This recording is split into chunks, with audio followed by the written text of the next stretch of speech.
Bienvenidos al curso de cálculo vectorial y entonces continuamos estudiando la noción de límites. Vamos a hablar de algunas de sus propiedades. Aquí voy a tratar de hacer algunos ejemplos para tratar de aclarar algunos conceptos importantes. Miren, una cosa que es importante que vale decir, por ejemplo, en el caso de que estemos considerando funciones definidas de Rn en R, en el caso particular de campos escalares, es mucho más fácil de visualizar, por supuesto. En el caso de variables de campos vectoriales es muchísimo más compleja. Es la siguiente. Por ejemplo, nosotros hemos visto, por ejemplo, tenemos una función, por decir algo, definida de R2 en R, que es el caso más sencillo, ¿ok? Decimos que nosotros en el dominio nos paramos en un punto. Por ejemplo, este punto, vamos a suponer que este sea A y tiene coordenadas x0, y0, ¿verdad? Y hemos dicho que el límite cuando x tiende a de f de x es igual a b si cuando nosotros construimos, o sea, dado epsilon mayor que 0, porque acuérdense que nuestra función f ahora vive de R2 en R. Entonces, a cada punto de aquí le asignamos un vector o le asignamos un valor R, pero podemos hacer su gráfica, la gráfica de la función, ¿ok? La gráfica de la función vive en R3. Entonces, si nosotros nos paramos en un puntico, miramos los valores, las alturas de la gráfica, por supuesto, las alturas de la gráfica viven en el eje Z. Si acá nosotros miramos un intervalo de longitud, de radio, de longitud, de tamaño epsilon, y miramos las diferencias que hay acá, es decir, dado epsilon mayor que 0, existe un delta positivo tal que valores próximos, las distancias entre f de x y b son pequeñas, siempre que las distancias, ¿ok? Norma de x, norma 2 de x menos a es menor que delta, ¿ok? Entonces, claro, uno se da un epsilon, construye un intervalito chiquito aquí, que eso tiene que ver que cuando tú mires la gráfica de la función, y a partir de ese epsilon vas a poder construir un disco en el dominio, o sea, en el piso de la gráfica de la función, ¿ok? Vas a poder construir un disco lo suficientemente chiquito, tal que valores próximos de acá es porque provienen de valores próximos de acá. Ese es más o menos el planteamiento. Ahora fíjense, ¿qué nos está diciendo eso? Nos está diciendo muchas cosas. Porque, por ejemplo, cuando el límite no existe, vamos a decirlo de esa manera, el límite de f en un punto no existe. El límite en un punto no existe si cuando tú te paras en el punto, acuérdense que ahora estoy trabajando de R2 en R. Por ejemplo, si este es el punto A y yo me paro por aquí y construyo una trayectoria que pase por A y considero, por ejemplo, otra trayectoria que pase por A. Consigo dos trayectorias diferentes en donde el comportamiento de la función cuando me acerco al punto A por esta trayectoria me da un valor y cuando me acerco por el mismo punto, pero por otra trayectoria, me da dos valores diferentes, allí ya puedo decir que el límite no va a existir, ¿ok? Entonces, eso es un resultado que se utiliza para demostrar cuando estamos en situaciones, para estudiar situaciones problemáticas. Teorema, si la función, si f tiene diferentes valores cuando xy tiende, o vamos a escribirlo así en castellano, se aproxima a un valor vamos a ponerlo así, x0, y0, ¿verdad?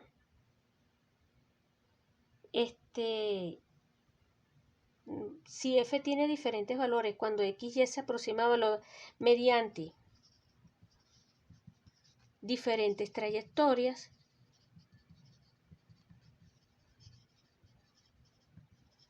entonces el límite cuando xy tiende a x0, y0 de f de xy no existe. Esto se puede generalizar, ¿ok? Lo estoy planteando en este caso concreto de R2 en R para que sea más fácil la anotación y todo aquello. Pero esto se puede generalizar a mayores dimensiones. Ahora fíjense, ¿cómo se utiliza esto? Esto se utiliza de la siguiente manera. Un ejemplo muy concreto, supónganse que yo quiero estudiar, por ejemplo, el límite cuando xy tiende a 0, 0 de x por y sobre x cuadrado más y cuadrado. Esta es una función f, si miramos esto como f grande, esto es una función cuyo dominio es todo el plano R2 menos el 0. El dominio va a ser R2 menos el punto de coordenadas 0, 0, pero no obstante, este punto 0, 0 va a ser punto de acumulación del dominio de la función y podemos considerar el límite. Ahora fíjense, una idea aquí es ir parametrizando o ir considerando trayectorias concretas. Por ejemplo, si yo tomo puntos de la forma f de x0, me va a dar 0, porque si yo sustituyo aquí, dejo x, pero aquí tomo y igual a 0, lo que estaría haciendo es aproximándome por y igual a 0, o sea, estaría aproximándome por esta recta, que acuérdense que es la recta y igual a 0. Me estoy aproximando al origen por acá. Eso da 0. Si miro f de 0y, sería, eso también me va a dar 0 porque sustituyo y lo que estoy es acercándome a este punto, al 0, 0, pero ahora a través de esta recta. Acuérdense que esta recta es x igual 0. Y ahora, por ejemplo, vamos a considerar puntos de la forma xx. Y igual a x, o sea, vamos a considerar la trayectoria y igual a x. Y igual a x es simplemente pararse en esta recta, pero nos estamos acercando al origen en esta recta. Si tomamos y igual a x y sustituimos acá nos quedaría x cuadrado sobre 2x cuadrado y esto da un medio. ¿Qué estamos concluyendo? Que si nos acercamos por los ejes coordenados, el límite nos da 0, pero si nos acercamos por este camino, el límite nos da un medio. Entonces, en este caso particular, esta función o este límite no existe. El límite de esta función, quise decir, no existe. ¿Ok? Y esto es importante, pero cuidado. ¿Qué nos está pidiendo entonces la definición de límite? La definición del límite lo que nos está pidiendo o nos está exigiendo es que cuando uno se para en un punto y pasa por todas las trayectorias, considera todas las, y aquí pueden haber infinitas trayectorias, todas, absolutamente todas nos tiene que dar el mismo valor. Claro, ponerse a evaluar por trayectorias es imposible, así que tenemos que apelar a la definición. ¿Y por qué todo esto? Por la propiedad de unicidad de los límites. Unicidad de los límites. ¿Ok? Esto es gracias a la unicidad de los límites. Si el límite, cuando x tiende a x sub 0 de f de x es igual a b1 y el límite cuando x tiende a x sub 0 de f de x es igual a b2, entonces b1 es igual a b2. Dicho en otras palabras, si el límite de una función existe en un punto dado, ese límite es único. No pueden haber dos valores diferentes. Y la demostración de esto es lo siguiente, ¿no? La demostración de este teorema es suponer que, por ejemplo, supongamos vamos a escribir demostración. Supongamos que f de x tiende a b1 cuando x tiende a x sub 0 y que f de x tiende a b2 cuando x tiende a x sub 0. Entonces vamos con la definición. Dado epsilon mayor que 0, existe delta 1 positivo, tal que si la distancia entre x menos x sub 0, la norma 2 de eso, es menor que delta 1, entonces la distancia entre f de x y b1 en norma 2, no importa si f puede estar definida, aquí x puede estar en Rn y f puede estar en Rk, ¿ok? Estamos partiendo de eso. Esto es menor que epsilon, ¿verdad? Y de manera análoga existen, vamos a ponerlo así, dado epsilon mayor que 0, permítame para no volver a escribir lo mismo, existen delta 1 y delta 2, tales que si nuevamente la distancia entre x menos x sub 0 es menor que delta 2, implica que f de x menos b2 en epsilon es menor que epsilon. ¿Ok? Entonces tenemos esto. Vamos a definir delta como el mínimo. Vamos a escoger como el mínimo de ellos dos, delta 1 y delta 2, ¿verdad? Escogemos este delta y entonces podemos, si módulo de x menos x sub 0,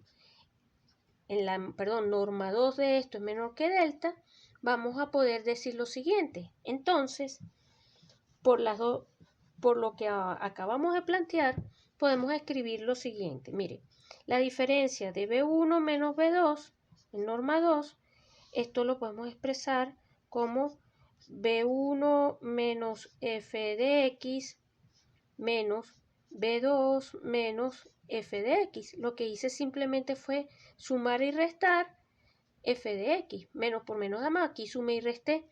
Por desigualdad triangular, esto es menor o igual que B1 menos f de x, norma 2, más B2 menos f de x, norma 2. Y esto es menor o igual que 2 epsilon. Si quiero que la cosa me quede bonita, puedo entonces tomar epsilon medio al principio, qué sé yo, pero aquí entonces tenemos 2 epsilon. Como esto es cierto para todo epsilon mayor que 0, podemos hacer epsilon tender a 0. Pero si hacemos epsilon tender a 0, lo que estamos concluyendo entonces es que B1 tiene que ser igual a B2. ¿Ok?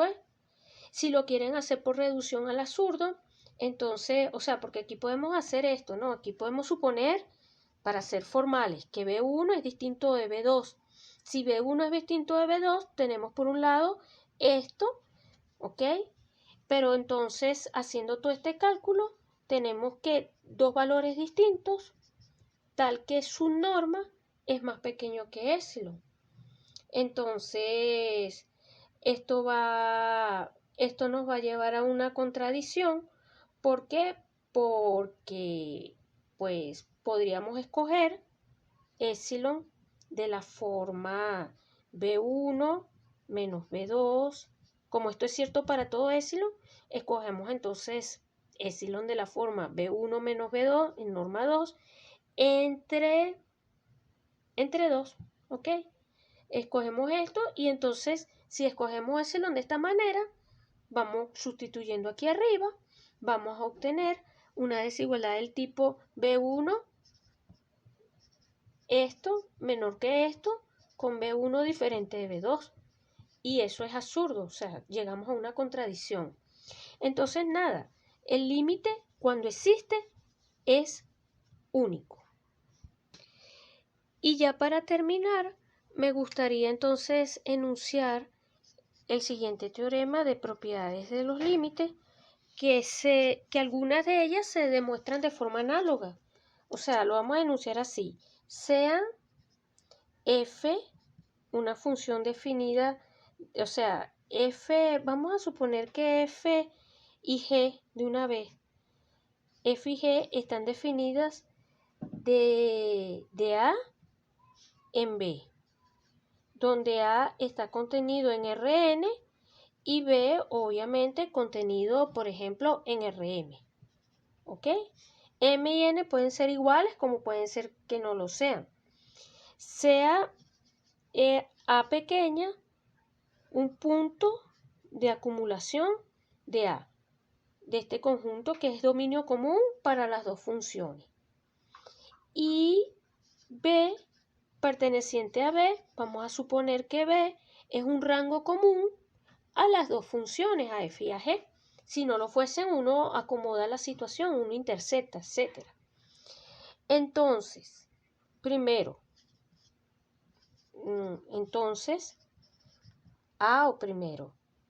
si el límite cuando x tiende a de f de x es igual, o inclusive antes de poner, vamos a decir una cosa previa y disculpen la, supongamos que el límite cuando x tiende a de f de x es igual a b, a l, y el límite cuando x tiende a de g de x es igual a m. ¿Ok? O sea que ellos tienen límites, existen, y vamos a suponer que L y M, al igual que A, son valores finitos. ¿Ok? Ahora sí, bajo todas estas condiciones, permítanme borrar acá porque necesito espacio. Entonces, vamos a obtener lo siguiente. Entonces, dos puntos. A, vamos a ponerlo así, el límite cuando x tiende a de lambda por f de x va a ser igual a lambda por L. Para todo lambda, vamos a ponerlo así, esto va a ser dependiendo, si f es escalar, esto va a ser si f es un campo escalar, esto va a ser un valor real, pero si f es un vector, entonces para todo lambda distinto de 0. ¿Ok?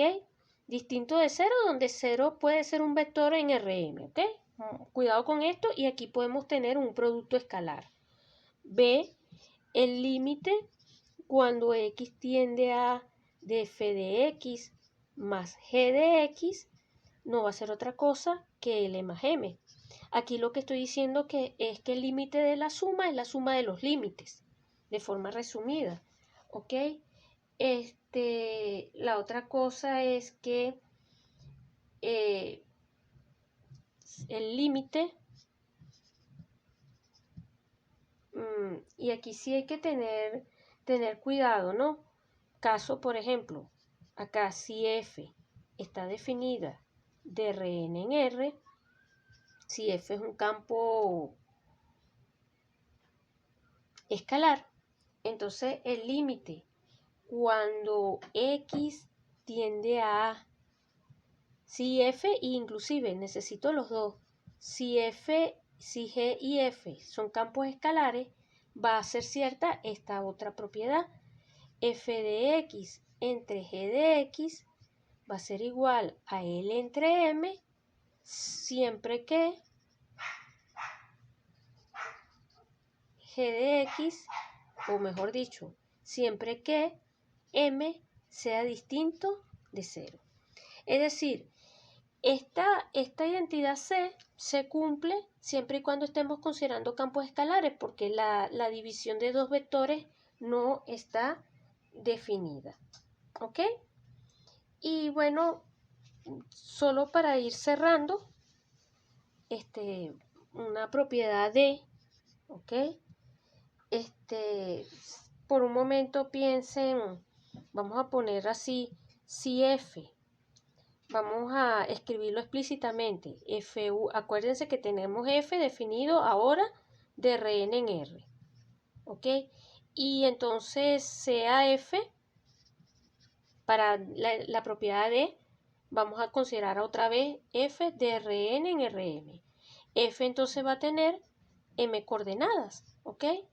Luego, F tiene m coordenadas. Entonces, donde, vamos a llamarlo así, cada FJ está definido de Rn en R, ¿ok? Y estas son las funciones coordenadas de F. Entonces, el límite, por ejemplo, cuando x tiende a de f de x es igual a b, y acuérdense que b es un vector, b va a tener coordenadas b sub 1, b sub m, ¿ok? B va a tener coordenadas b sub 1, b sub m, entonces esto va a ocurrir si y solo si el límite cuando x tiende a de f y de x es igual a b sub i para todo i, variando desde 1 hasta m. Esta propiedad de lo que te está diciendo es que el límite existe, el límite de una función existe, de una función vectorial existe, si solamente si existe coordenada a coordenada cada uno de los límites de las funciones escalares, ¿ok? Que tenemos allí. Bueno, con esto entonces hemos enunciado las propiedades más importantes de los límites.